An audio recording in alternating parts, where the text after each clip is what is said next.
Good afternoon, Sangha. Blessings of Easter, blessings of Sunday, blessings of joy and renewal. I have one brief announcement. Soma will be giving and sharing and offering the pilgrimage of life and exploration on birth, aging, sickness, and death. This will occur Friday, April 26th from 6:30 to 8, Saturday, April 27th from 9:30 to 4:30, and Saturday, May 4th from 9:30 to 4:30. It is a Dharma-based retreat. It will be held right here. You can find more information on the website. And if you have any questions, Soma is here today, or you can email Soma at her email address. Thank you.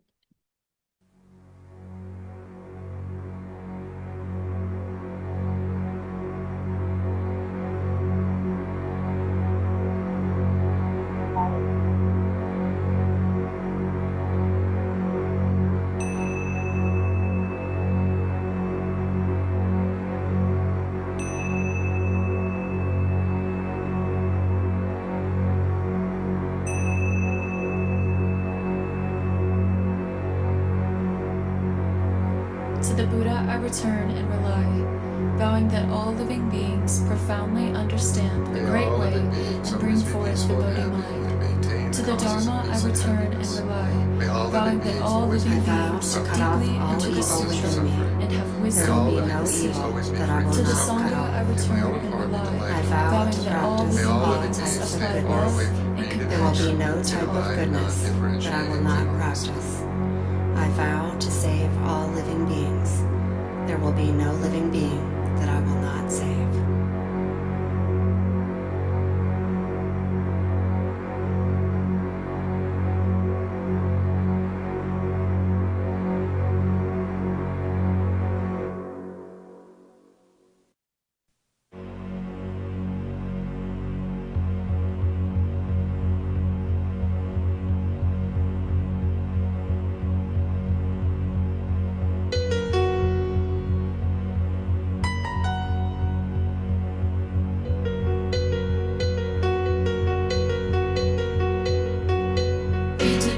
Bhagavaraham samasambuddho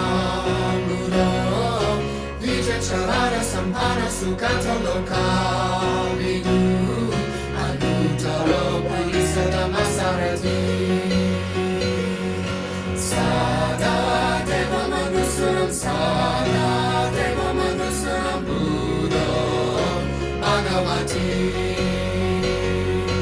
Iti piso Bhagavaraham samasambuddho Charana sampana sukata loka vidu Anuttaro purisadamasarati Sada deva manusuram sada deva manusuram buddho Bhagavati.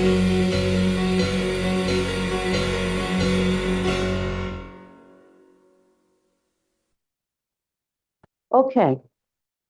So today I was thinking that last week was so rough. Everybody's in a different place in their cultivation, in their practice, in their understanding, in their commitment, and so there has to be different things said for different minds so that one can continue on their own path towards realization. And so the sutta that I'm reading, is a sutta for those who have the heart of renunciation, and so it can scare some people who think that that's what's required for them at this time. So I thought today I would back up a little bit and I'd remind us about some easier lessons that we can learn and put into practice that will give one the kind of mindfulness. When we talk about right mindfulness, we still think that our right mindfulness is about things that concern me, my, and mine. That's what mindfulness means to us, being mindful about stuff that affects us or that concerns us. We haven't even gotten to what right mindfulness is. And if they say right mindfulness, then we can know that there's a kind of mindfulness for sure, but it's not necessarily right mindfulness. And so we shouldn't be confused about what things are, and we should not be confused about the path leading to freedom from the things that actually bind us. The Buddha talked about 6 principles of cordiality that create love and respect, and that conduce to cohesion, to non-dispute, to accord, and to unity. And so I'm asking you to consider today, what are we unified around? I mean, besides it's a Sangha and we all come and sit together for 2 hours or whatever. But I mean, what is the actual unity? What is the actual mindfulness or awareness around what we do, why we do what we do, and what our benefit is to the world? What kind of unity is there with that? What type of accord? And so he said that there are these 6 principles of cordiality. And of these 6 principles, the chief, the most cohesive one, the most unifying, is the view that it is ennoble, it's emancipating, and which leads to the one who practices in accordance with it to the complete destruction of suffering. Just as the chief, the most cohesive, the most unifying part of a pinnacled house is the pinnacle itself. And so he talked about what it means to really see things as they actually are. And he tells us what keeps us from seeing things as they actually are. And he speaks of these things. He said, if a mind is obsessed by sensual lust, then that mind is obsessed. If it's obsessed by sloth and torpor or laziness, it's obsessed. If the mind is obsessed by restlessness or regret, remorse, it's obsessed. If it's obsessed by doubt, then that mind is obsessed. If one is absorbed in speculation about all the things going on in this world, then their mind is obsessed. If one is absorbed in speculation about other worlds, just so out there that they know, like so heavenly minded, they just know earthly good, then the mind is still obsessed. If one takes to quarreling and brawling, deep in disputes, stabbing each other with verbal daggers, then the mind is obsessed. And he should understand there is no obsession unabandoned in me. So this is the work that we do in the course of the day. We're looking to see this kind of mindfulness if our mind is obsessed with anything. So what's the thoughts on your mind all day long?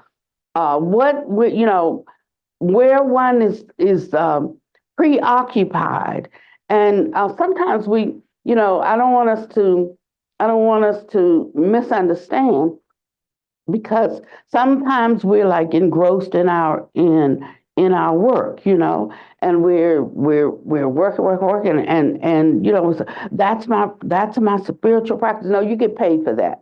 That's your job that you do to have your house, your car, your clothes, your vacations, all of those kinds of things. Just don't misunderstand, and don't throw it into Dharma work, because you're not doing it with an eye or mind to propagating the Dharma.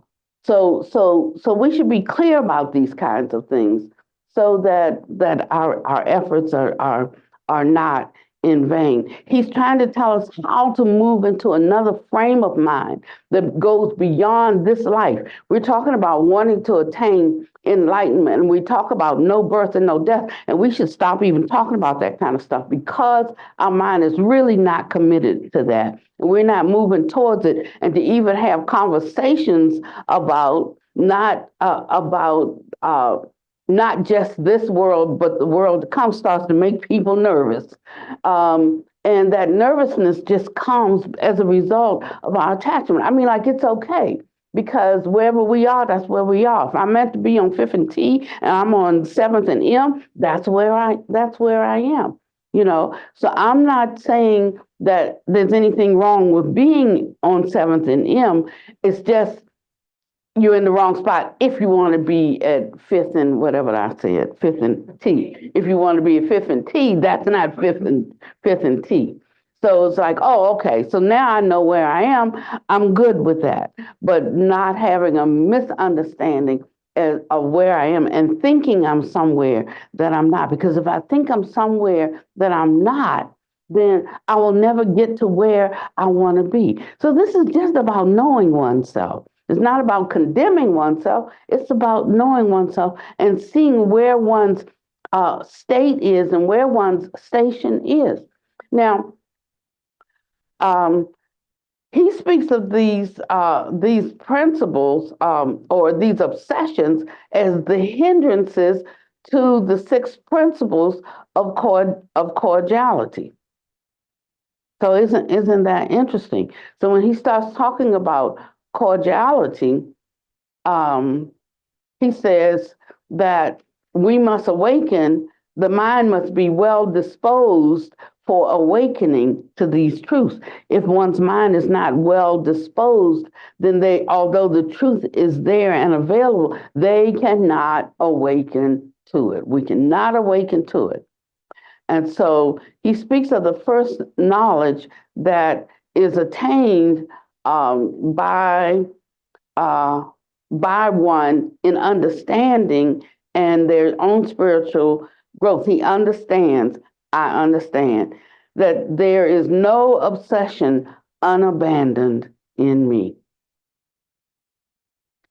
So that's where he starts. And this is why he says, stay with a teacher that brings the correction, because you won't even see certain things if it's not brought out for you. But once you see it, you won't unsee it. And that's how the work actually gets started. Do I need to change this? It's me? Okay.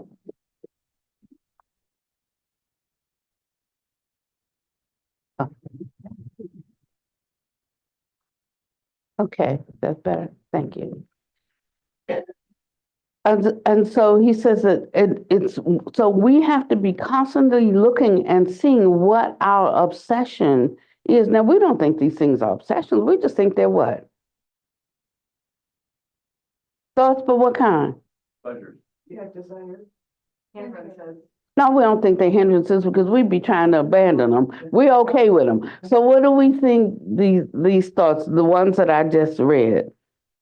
Well, we think they're justified usually in some way. We're okay with them. Actually, they think that this is what makes the world go round. This is how one takes care of oneself. This is how one lives. This is how, this is the supreme thought for our caretaking. And so he says that's okay for the world.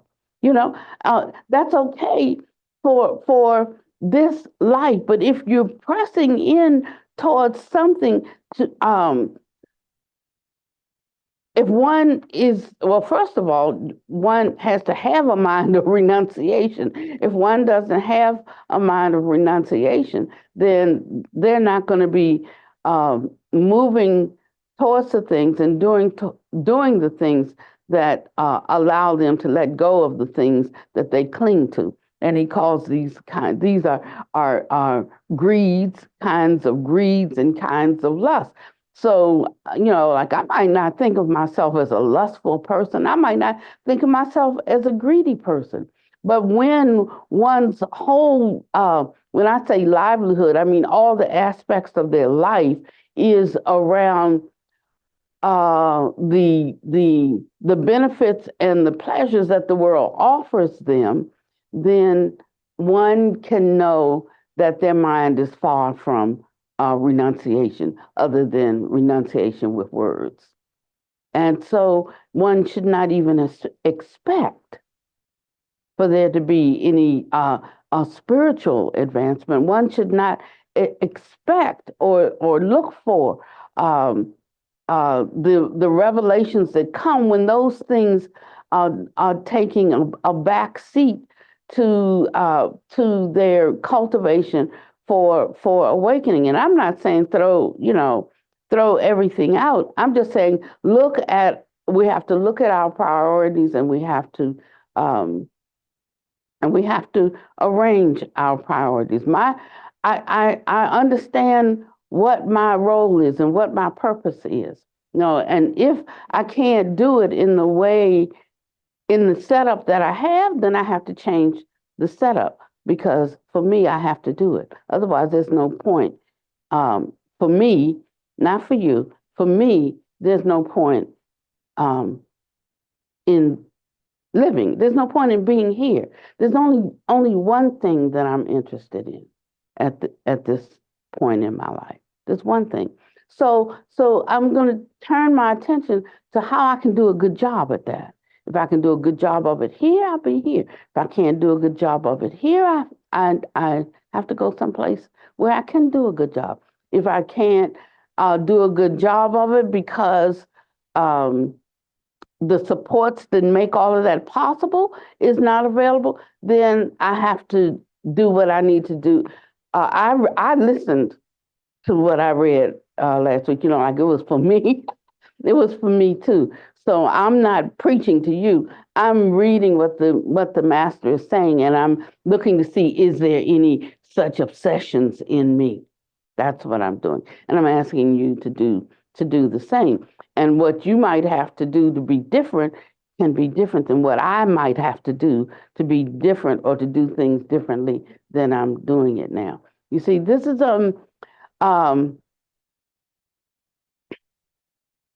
I am happy that he's bringing up these kinds of conversations, because I consider myself a grown person. I'm not a kept woman, and I'm not a child. So I'm not looking for parents to take care of me or to do for me. I'm looking to do whatever I need to do. So I was reading something last week, and it struck me. Remember when he was talking about the guy who wants to do so much for the Dharma, and he says, okay, but a couple things you got to do first, and he tells him go do. I mean, these things that are really hard to hear, and he says something like leave give up your wife, and then give up your children. They can't even carry your last name, and then and he says go to this city over here and start a Dharma center. And he says, but I don't have money. He says, find the money. You found the money to have your house. You found the money to take care of your children. You found the money. He said, find the money. I don't want to hear that part. If that's what you want to do, if you feel you need to do it, find a way to do it. And I was looking like, okay, so how does that apply to me? Does it apply to me, first of all? And if it does, how does it apply to me? And so I'm sitting there thinking, is there some obsession that I have? And I'm thinking, yeah, there is an obsession that I have. It's like, how people talk about how much they love their children? They would do anything for their children. Well, you're my children. And I feel like I would do anything for you. But he said, even that kind of attachment has to be abandoned if you want to be suitable for this work. Because maybe what you need to be able to do the Dharma work, the Sangha can't come together and provide that, because we don't have a singleness of view. And that's the first thing he said. The most unifying is this particular view that all of us come together on one accord about, about what we're about. And so I've been giving that a lot of thought this week. And I've had some tough nights, really working through it, because I see my attachment. I see my attachment to this Sangha. I see my.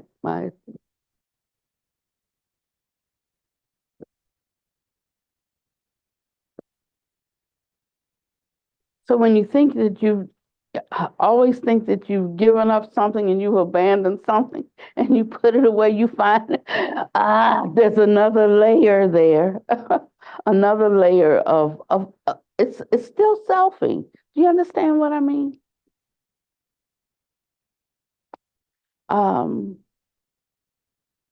Yeah.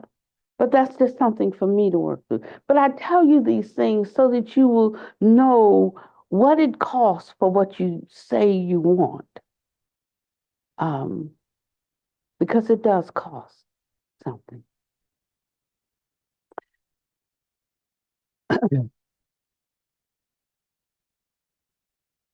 He says, a noble disciple considers thus: do I possess the character of a person who possesses right view? What is the character of a person who possesses right view?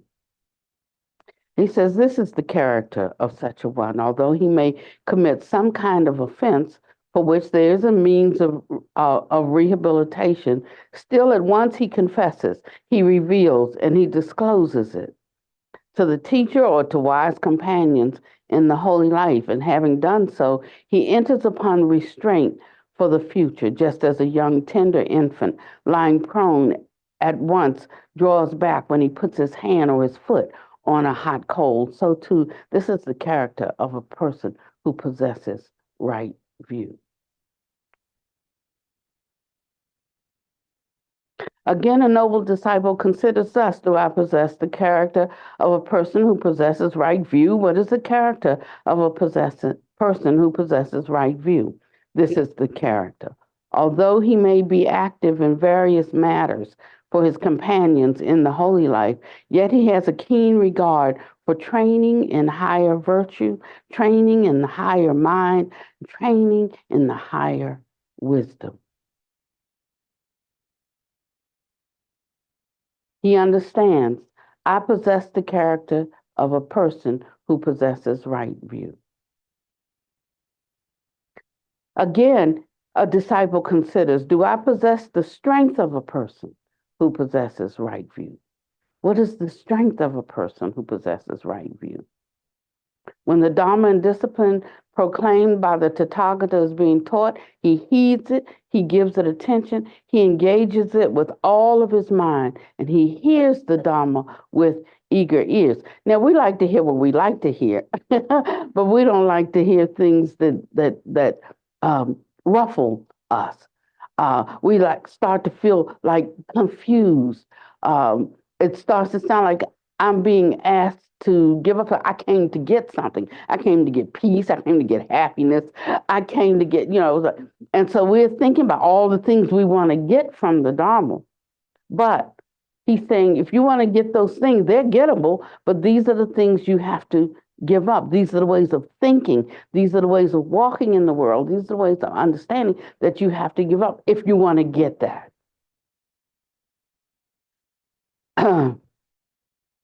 He understands thus do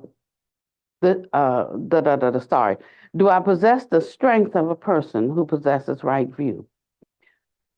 When the Dharma and discipline are proclaimed, are being taught, he heeds it, gives it attention, engages it with all of his mind, and he hears it with eager ears. So even if I hear something that I can't walk in right now, I truly hear it, and I engage with it to understand it. If I can't understand it, I engage with it or I hear it with eager ears, because when I penetrate something, finally, maybe after 10 years, somebody put a clip on our website when I was saying what is meditation. Did you do that, or did they do it in Virginia? When I go to our website and open up, there's this retreat I'm giving in Virginia, and then there's this tape, a clip. You didn't do that. They did it. Okay. So I listened to that clip, and that was a talk I could have given yesterday. But I gave that about 12 years ago. 12 years ago. And it's the very same thing that I give right now, 12 years ago. But, it made me wonder how much we realize what we have realized. Because I gave that talk 12 years ago, and that was a right now Dharma talk. So I'm trying to realize something. Maybe I already realized that. So maybe my mindfulness is not as sharp as I think it is. Because I'm already there with that. And so sometimes we're running and ain't nobody chasing us. Running. Ain't nobody chasing us. Because all we're doing is waking up to what is already part of our intrinsic nature. The choices that we make. We say, in the future, I'll make better choices. How are we going to make better choices if the knowledge of those choices are not in us as seeds that are just being nurtured, they're being watered? Everything that I'm talking about with Dharma, it's already ours. It's already in us. There's a scripture in the Bible that says faith comes by hearing. So it's hearing awakens what's already there, is what I'm saying. We don't have to really grow into these things. We have to awaken to them, realizing they're already there. And this kind of confidence that comes is when a person knows that they possess right view about something.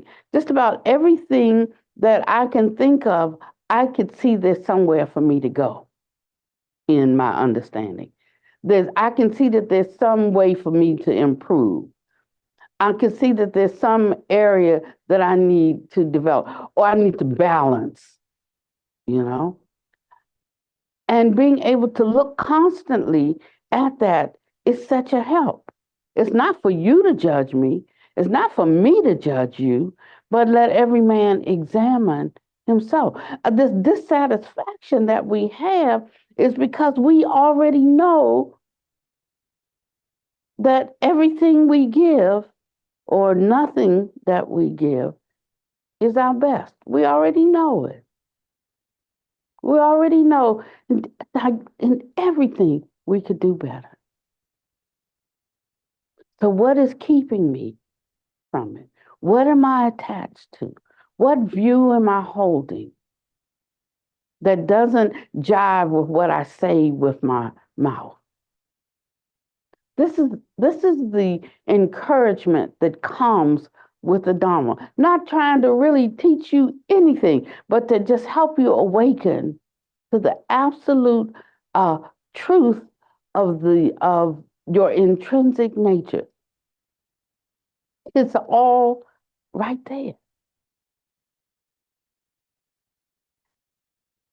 He says he understands when he hears the Dharma with eager ears that he understands thus, I possess the strength of a person who possesses right view. Again, a noble disciple considers, do I possess the strength of a person who possesses right view? What is the strength? of a person who possesses right view. When the Dharma and discipline proclaimed by the Tathagata is being taught, he gains inspiration in the meaning, gains inspiration in the Dharma, gains gladness connected with the Dharma. So a few minutes ago, I had some tears and those tears came because I recognized that I have a certain attachment to you.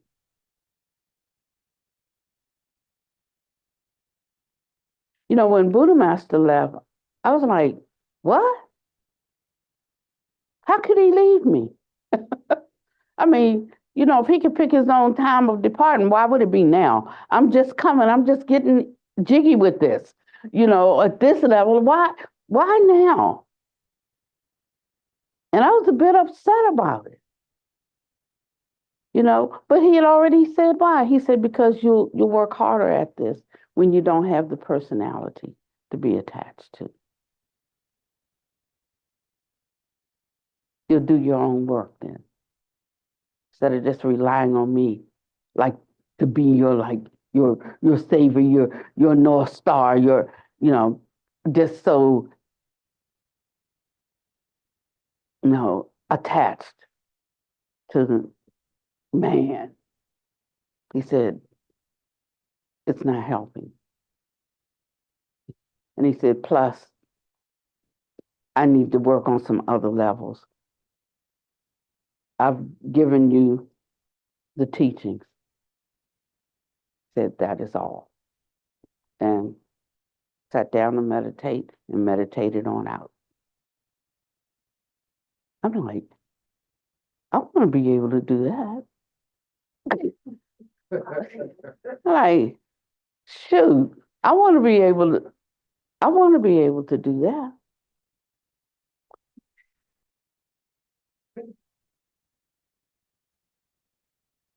But then not only that, and then sometime later, like I'm lamenting, oh, I don't know what to do. This, and then Buddha Master appears to me in his radiant body. I'm whining and I'm crying, you're gone, and and your book, their books, you're gone, And he said, what did you all just chant last week?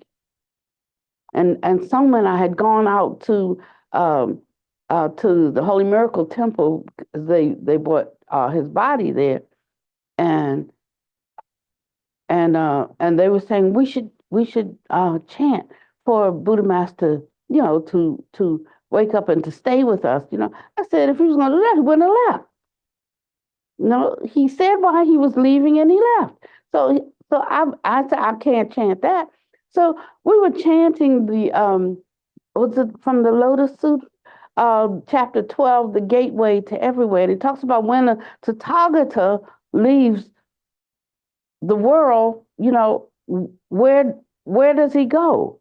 And through what gates? And where it was the gateway to everywhere. And he said, exactly. And just like that, he was gone. I'm like, I want to enter that realm where there's neither birth nor death. I do. I want that more than I want a car. I do more than I want a husband. Sorry, I do. I want it more than I want children. I love my children, but if I had a choice, I want that. I want to be able to just step into somebody's world in their darkest hour and give them and show them something that lifts them out of that doldrum, that lifts them out of that ignorance, that temporary appearance that's based on only what they can see, hear, taste, touch, smell, think on these concrete things. I want that. I want that. I want that. But I tell you what, I've had my loves. I've had my children. I've made my money. I lived the life I want to live. So it's not hard for me to be done with that. you know? So when he talks about getting into these different states, and one state um, comes on the heels of the maturation of a previous state.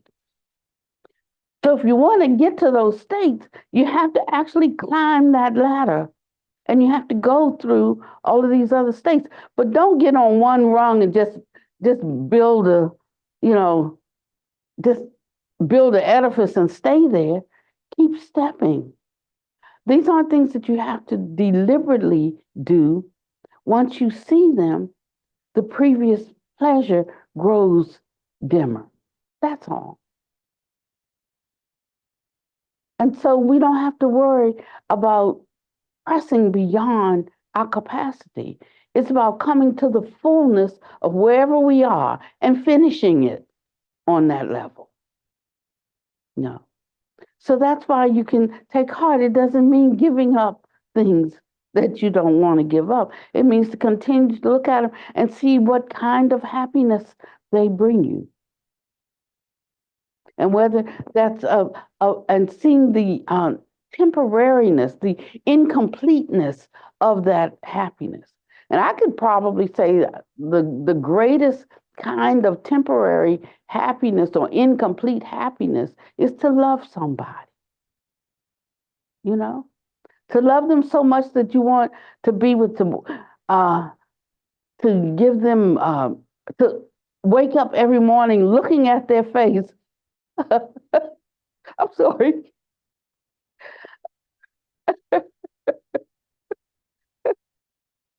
But you know, like when you've been married about 40 years, you don't want to wake up looking at nobody's face.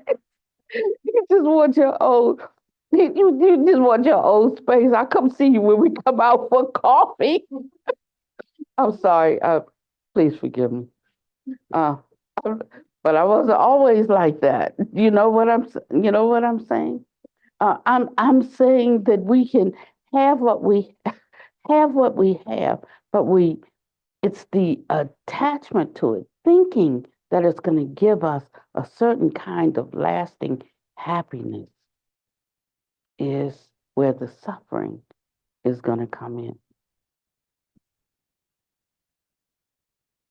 Thinking like they're like 80% all good, you know? Oh, I can take care of the other 20. I can change that 20. Ain't even change the 20. Just gonna have to be able to be okay with it. Which means you have to change yourself instead of trying to change his or her 20%. These are the things that the Dharma teaches us and equips us when we put that right view into understanding to be able to do. And then somebody can be okay whether somebody stays or whether they go. You know, whether they are, it just really becomes not that critical because something else is in our view. But now, if it's not in your view, it's not in your view. It says that this is where it starts. One has shame for what they recognize is misconduct in their body, in their speech, or in their mind. They have fear of wrongdoing, afraid of misconduct in body, speech, and mind. And this comes about from learning much, remembering what one has learned, and then consolidating what he has learned. Thinking like this, teachings are good in the beginning, they're good in the middle, and they're good in the end. Understanding it rightly, understanding the framing. When one has learned much, he remembers it, he recites it verbally, he investigates it with his mind, and he penetrates it well by his shift in view. And so actually, I'm kind of sorry because when I read this sutta, I thought that was a beginning sutta, but I guess that's not either, or either I'm just getting it from this side right now because I oh this is an easy one for them. they'll, they'll, they'll hear this one with eager ears. Uh, wow. I honestly, I don't know where to go because everything that I read, I'm reading it from a certain view. I guess I need to let y'all teach for a while. And yeah. Um, okay, if I'm gonna read this, and I'm reading the Majjhima Nikaya, which is our beginner's book, right? So can you see that it's all there? It's just whatever uh, state one's own mind is in. It's uh,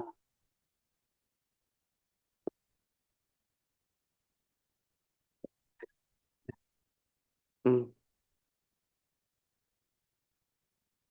So the good thing about all of this is that we have helps. And he talks about throughout um, these middle length discourses is that if all of this sounds too hard to understand, you to know that our understanding can be supported. There are forces to assist, that we don't have to do this on our own.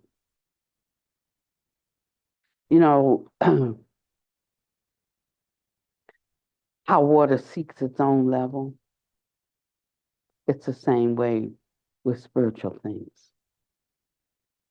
And the more we spend time in the company and the conversation of ones who are more accomplished than we are, then the more accomplished we become.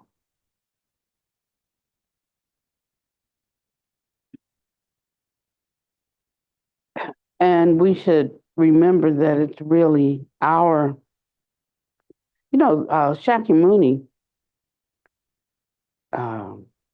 the fifth Buddha of this world system, wasn't the first, not the only, the fifth of this world system.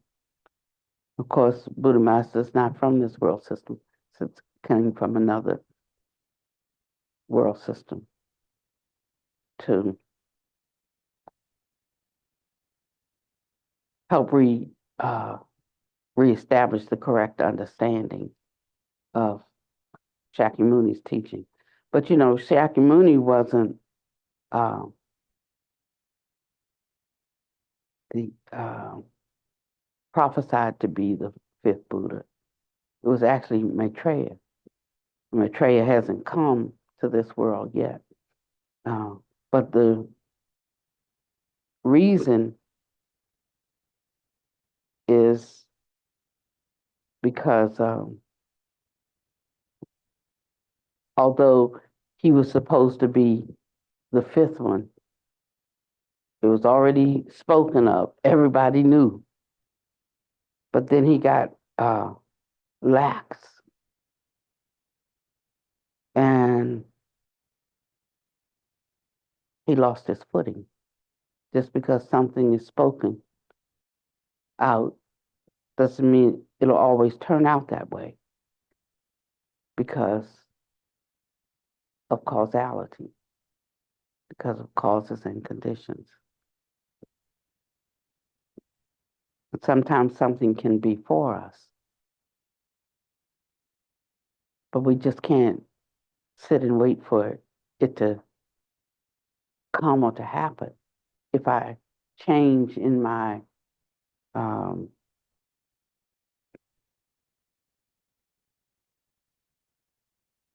attitude, or if I don't keep going in the way I'm going, in the strength that I'm going, you know, then that thing may never come to pass. So don't think because something has been called out for you that it'll just happen because it was called out. It is that you have to keep going in the way that you're going. You have to bring it to pass.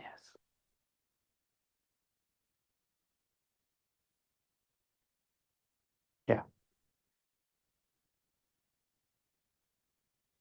So look at how you spend your time. Look at, I like the way that we did the 3 purifying precepts, because don't thoughts run around in your head like that? You know, just one thought, another thought just lays right over it, and another thought lays over that. But I love that one because all 3 thoughts were great thoughts. You know, so if your mind gonna be jumbled, let them be jumbled with great thoughts. And before one can finish, another thought is there. Before that one can finish, another thought is there. But suppose they were like the 3 purifying precepts rolling around in your head all the time. It would keep you sharpened and focused so that you would know where you are at any time and what you're doing at any given time.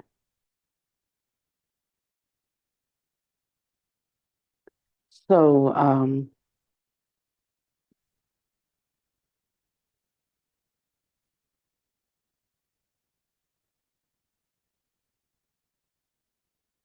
I got a call yesterday. As you know, we are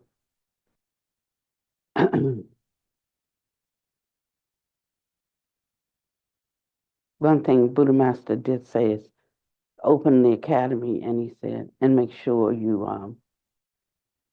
open the 5 Vidya school. That's the principal thing. I'm like, what is a 5 Vidya school? I don't know what it is. Still not sure what a Vidya is, you know?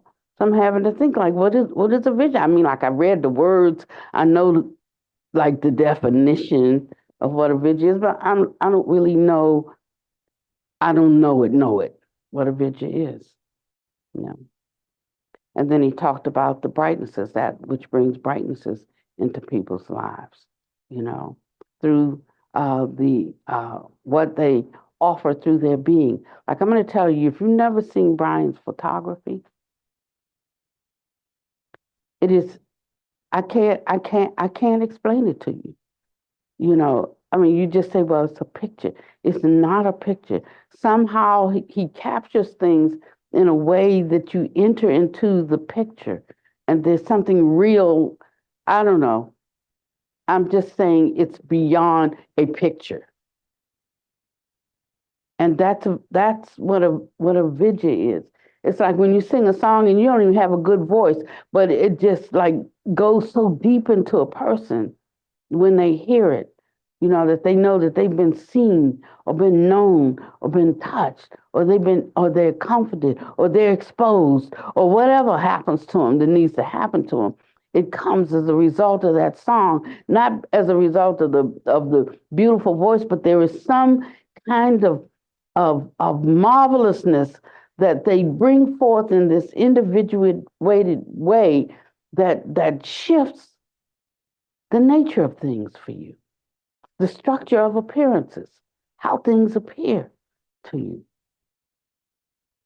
And so he told us to go forward with the music, but it's almost sort of like pulling teeth, because I don't even know how much people's hearts are into it. We show up for rehearsal, we sing a song once a month, but it's constantly in my mind, me, the one with the worst voice. Old too, but it's constantly in my mind of wanting to be diligent, with this, and it's taken us a couple of years, 3 years, 3.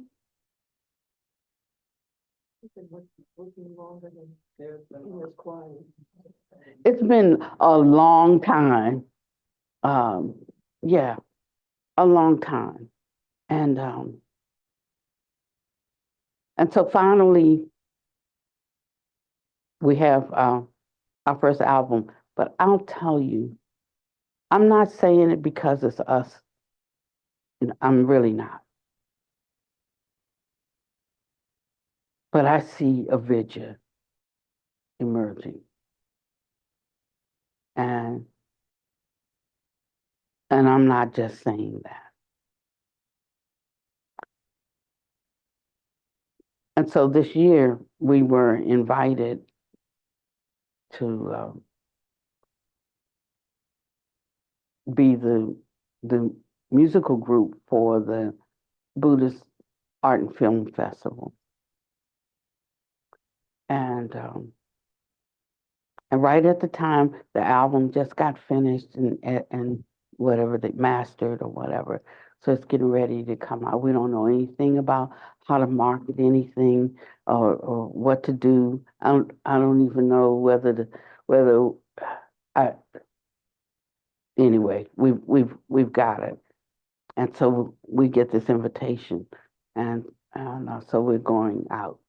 Then in April, I got an invitation to come to Naropa to teach and perform. When I go out there, I always do because they don't get no singing, and they should have some. And so it's April, and then the festival.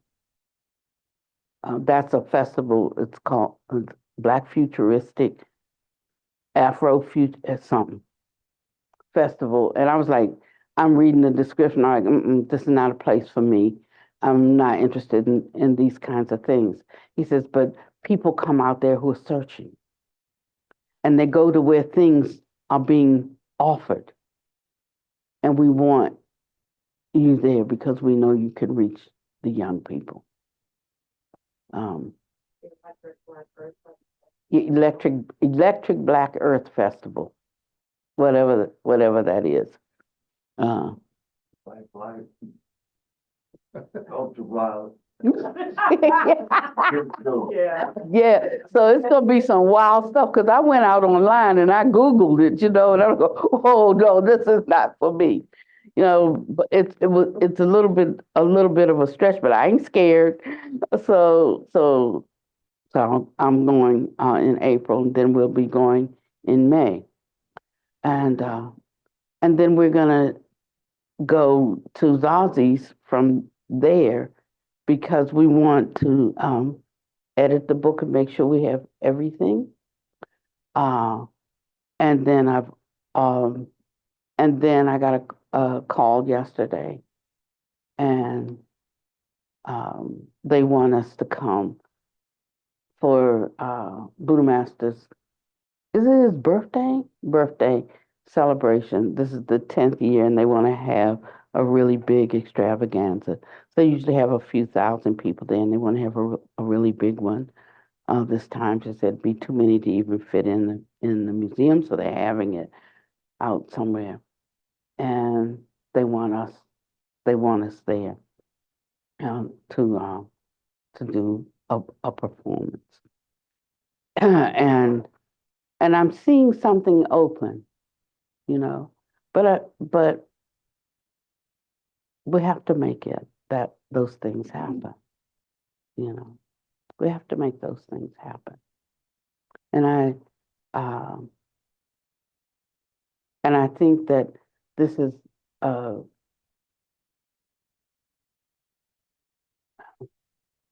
and then I told him I'd also like I told him we will come, and could you get a message to Bodhi Wintu that I would like to talk to him while I'm there.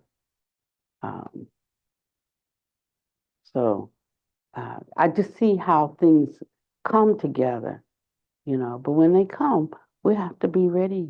We have to be ready for them. We're not ready. We're not ready for them. So,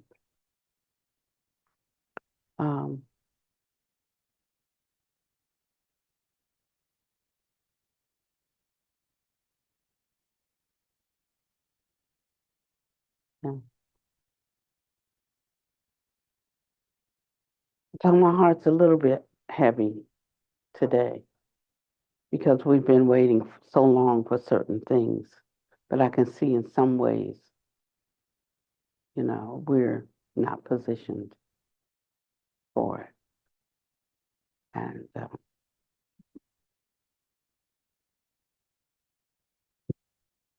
I think I'm going to end early today.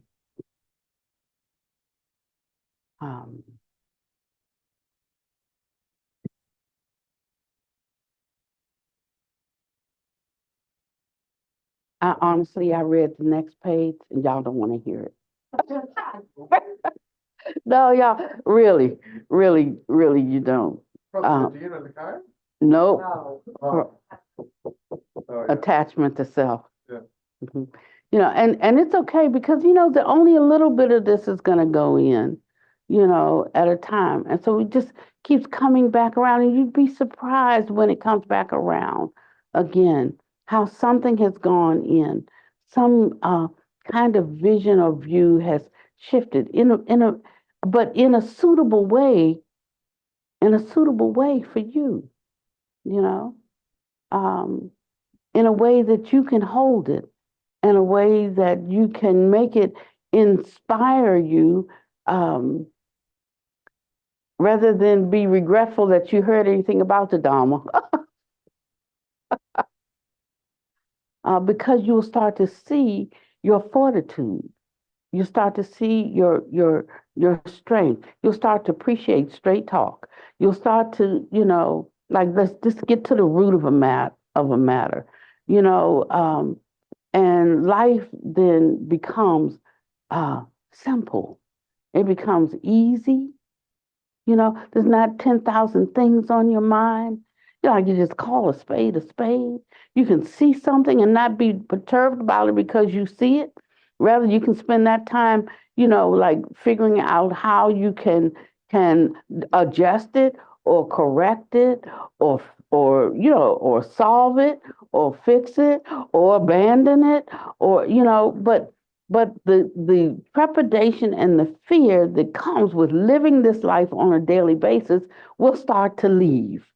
Now, it's going to take some time for it to leave because it's here and it's kept fastened here by the views we presently hold.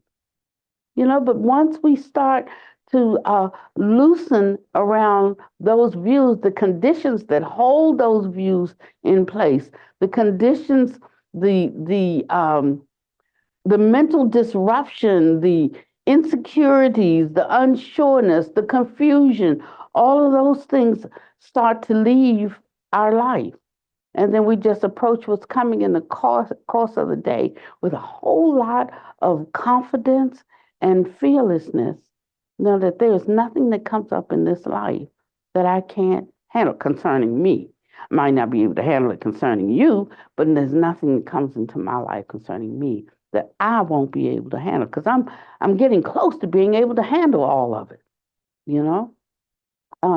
and that inner confidence establishes you and fixes you in this way. It fixes you on this path, and you become a lamp unto your own feet, a light unto your own path.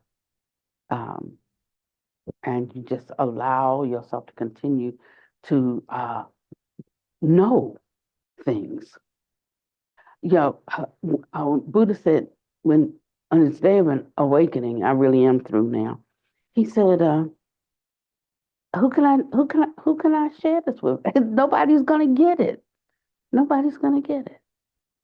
And he said that just as he was thinking that, what was his name? Sampahita,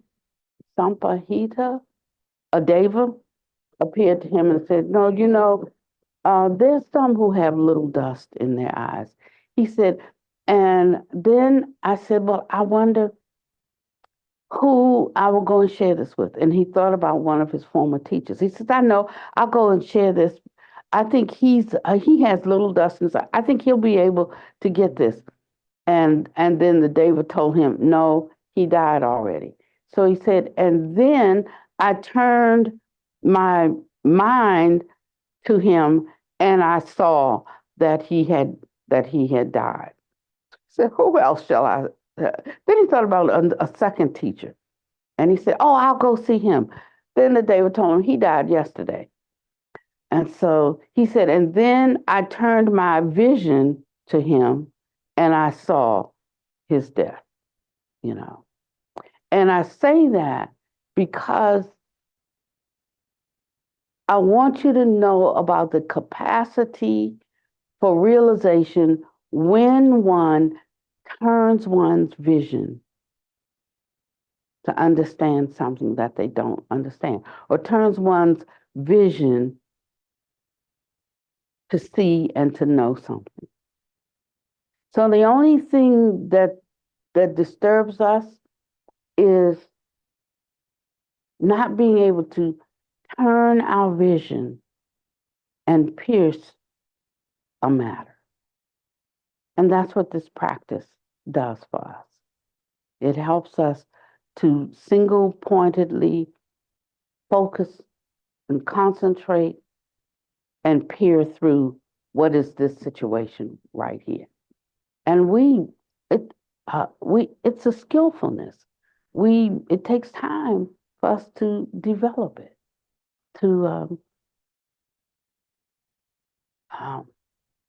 But every time we have a little bit of progress, we're happy because inwardly we're more stable.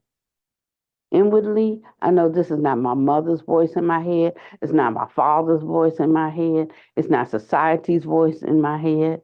No, it's or we know when it is my mother's voice in my head, or when it's or when we're doing this out of fear because we don't know what to do, or when we thought we did the right thing and now we're in a situation and now what to do,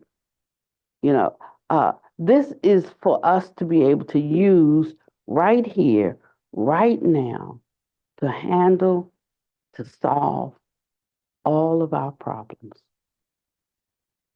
And we should use it for that.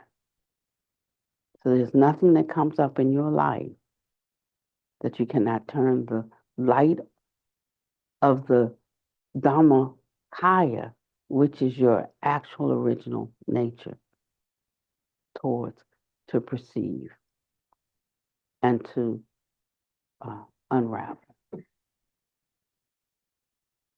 Can somebody close for me today?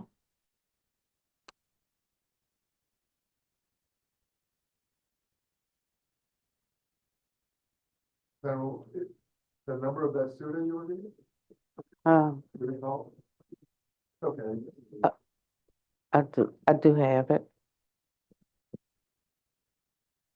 It was a little bit from 46, the greater discourse on ways of undertaking things, and 58, teachings to Prince Abia.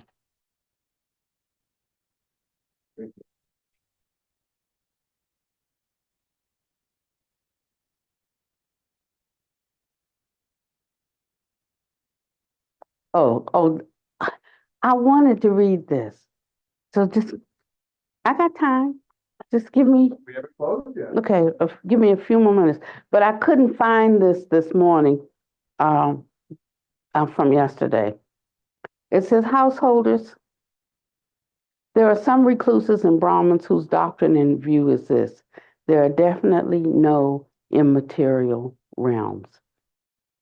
Now, there are some recluses and Brahmins whose doctrine is directly opposed to that of those recluses and Brahmins, and they say there definitely are immaterial realms. What do you think, householders? Don't these recluses and Brahmins hold doctrines directly opposed to each other? Said, yes, Venerable Sir.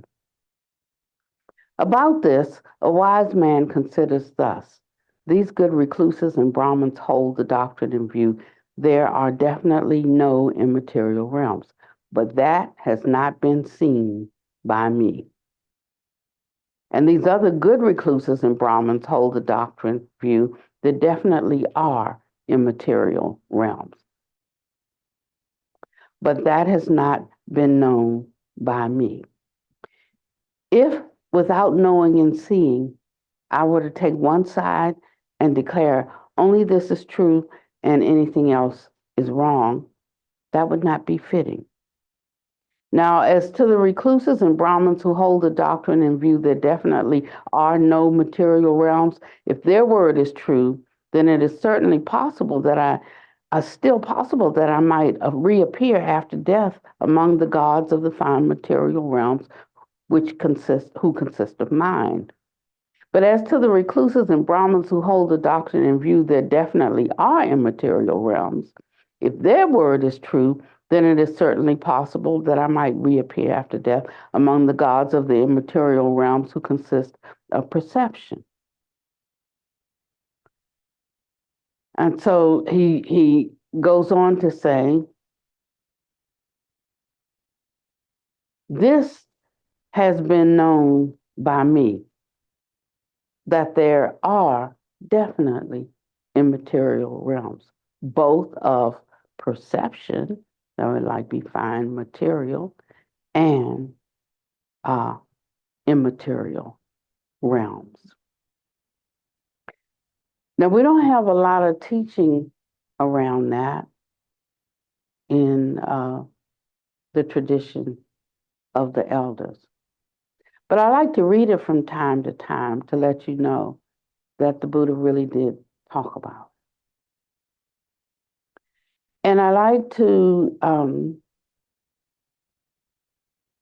encourage you that the reason we do certain esoteric practices is to make contact with the beings in those realms. Now, there are many, many, many, many, many, many, many, many different realms. We don't even have an inkling of how big just this one world system is, you know. And if you just think about everything throughout space and time, it's, you know, don't even think about it.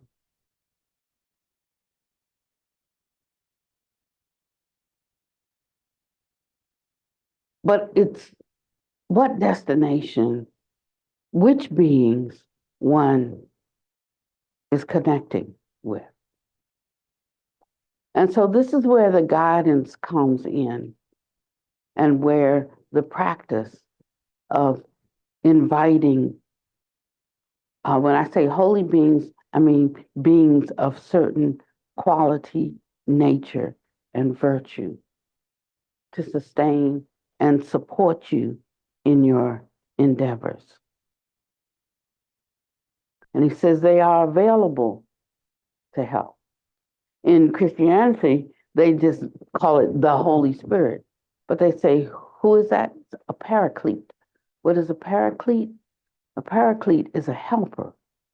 He helps those who initiate certain things. If you don't initiate anything, it's nothing to help with. But a paraclete helps. So when we find ourselves in circumstances where we don't have the cultivation yet or the development yet to walk in a way that we desire, that's where they come in. That we ask them just for their presence. They don't have to do anything but to be present with us, because their presence shifts or allows our minds to shift like a tuning fork to get in tune with the highest virtues and the highest qualities of being. And so we can struggle long and hard by ourselves because we think we can do it. But we can also make that progress quicker and more effective if we acknowledge the presence of the holy beings. And when they come, they want nothing from us. There's nothing we can give them. But just coming with the substance of which they are made. You know, when you refine yourself, you become that. So when you refine yourself around loving kindness, or around compassion, or around fearlessness, you actually become the quality. And so these beings carry the quality. And as we just receive, request and receive, because I don't call it a request, request and receive their presence, that part in us that is of that same quality, like that tuning fork that struck, begins to vibrate. And things that we think we have to try to give up, we don't have to. Those things are shattered by the sound, shattered by the vibration, and they break apart and they fall away. It's like that chick pecking its way out of a shell. And then life starts to be good, whether it seems hard or not. One can just, and if one gets toppled, one can just quickly self-correct.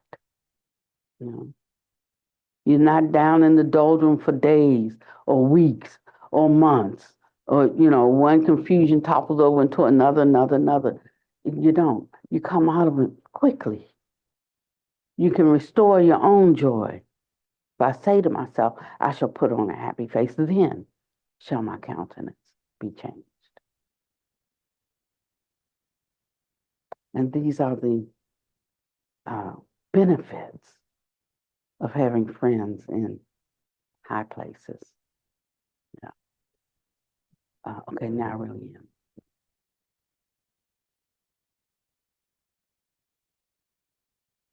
May we be patient, diligent, and honest.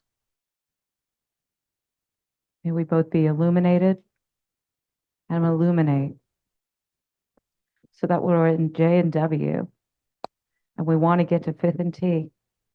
We know the direction to go with the innate wisdom to look both ways before we cross that street.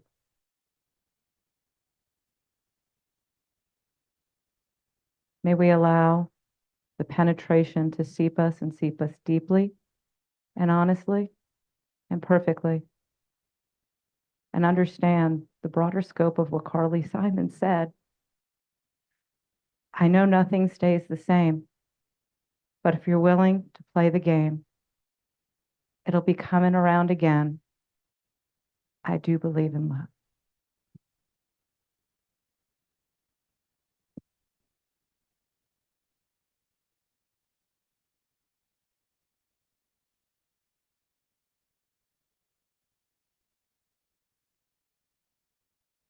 Thank you.